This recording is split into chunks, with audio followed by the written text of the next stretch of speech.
Okay, welcome to part two. It's so easy to get enthusiastic about this letter that I lost track of time. So I want to conclude by talking about paragraph 12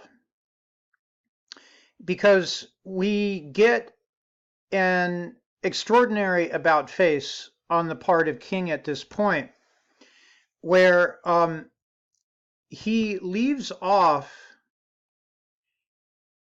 his extraordinary evocation of pathos and suddenly shifts his approach to the purest kind of logos. And he's doing this because he has another piece of counter argument that he needs to refute. And he, in the proper usage of point information explanation, opens up paragraph 11 by stating, "You express a great deal of anxiety over our willingness to break laws. This is certainly a legitimate concern." Now, you may recall in speaking of dealing with counter-argument, I have written that there are two ways to do it. One is a refutation, where you state the counter-argument and say it's wrong and this is why. And then there is concession, where you state the counter-argument and you say, well, there's some truth to this. And then you continue on to unfold how, even in this case, although there may be some truth to it, in the end, you're going to refute it. So what King says is this is certainly a legitimate concern, since we so diligently urge people to obey the Supreme Court's decision of 1954 outlawing segregation in the public schools. At first glance, it may seem rather paradoxical for us consciously to break laws. One may well ask, how can you advocate breaking some laws and obeying others? This is an excellent question. It's a piece of counter-argument that he absolutely has to deal with in order to establish the integrity, the ethos of his message. If King were to sweep this under the rug, he would undermine his own argument. And so he approaches it straight out. He says the answer lies in the fact that there are two types of laws, just and unjust. Now, that's pretty clearly a kind of thesis statement, isn't it? So he's laid out the logical principle that he has now created the burden on himself to prove. And that's what he devotes the next 2 or 3 paragraphs to doing. He says, I would be the first to advocate obeying just laws. One has not only a legal but a moral responsibility to obey just laws. Conversely, one has a moral responsibility to disobey unjust laws. And then he brings in his big authority in the Western tradition, St. Augustine, when he quotes St. Augustine as saying, an unjust law is no law at all. Now, chapter 12 gives, excuse me, the finest argument distinguishing just and unjust laws that I've ever read. And in teaching this letter in classrooms down through the years, I have never found a single student dissatisfied with King's reading. We examine it in depth, we unpack it, we interrogate it, and in the end, when I ask the classroom, are you satisfied? Do you have any objections? I have never heard one raised. And as you probably know by now, I encourage critical thinking and even dissension in my classrooms if it's conducted with respect for people of other views.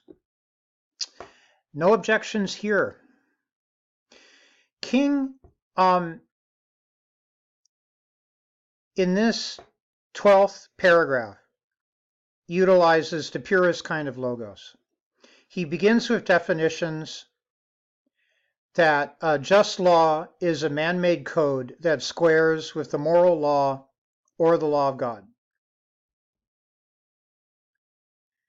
And unjust law is a code that is out of harmony with the moral law. And based on those definitions, he proceeds to argue why segregation is unjust. And he does it based in the words of St. Thomas Aquinas. An unjust law is a human law that is not rooted in eternal law and natural law. Any law that uplifts human personality is just. Any law that degrades human personality is unjust.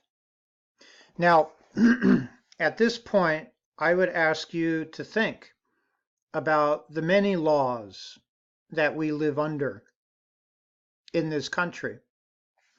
Drug laws, for example. And ask yourself, are those laws that you know of, do they uplift the human personality? Are they just in that sense?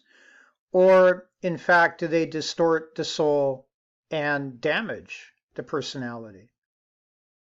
We could also ask these questions about tax laws. We could ask these questions, the same question about laws involving medical insurance and coverage. We could ask this question about laws that determine who gets what kind of education and who doesn't. And of course, when you take a logical principle, you expect, if it's a good one, to be able to apply it to a variety of circumstances. And you'll find, like a well-sharpened knife, you can carve out a relevant and useful conclusion every time. King seems to have nailed it here. And he even brings in a wonderful quote from the Jewish philosopher Martin Buber, who talks about the human tendency to substitute an I-it relationship for an I-thou relationship and end up relegating persons to the status of things. Now, essentially what King is talking about is something rather like St. Paul's statement that love of money is the root of all evil. Love of money is when you convert the world, the beings in it, into something for your own profit and benefit, and you cease to see that in fact the other is not an it, but is a living being just as yourself. We could even extend this argument beyond merely human beings, but apply them to trees, to forests, to animals, to streams, to the very planet itself. Do we treat it as a beloved thou? Or do we treat it as an it? So you can get a sense of how King's argument here, the principles that he introduces in this paragraph, have a kind of efficacy like a marvelous mathematical equation, and you can crunch all kinds of data using them and come out with excellent conclusions. Okay, I'm going to stop there with the logos that's used in paragraph 12, and I hope that now you can especially appreciate what a truly brilliant job Martin Luther King did with his letter from the Birmingham jail. Okay, thanks for sticking with me all the way through this.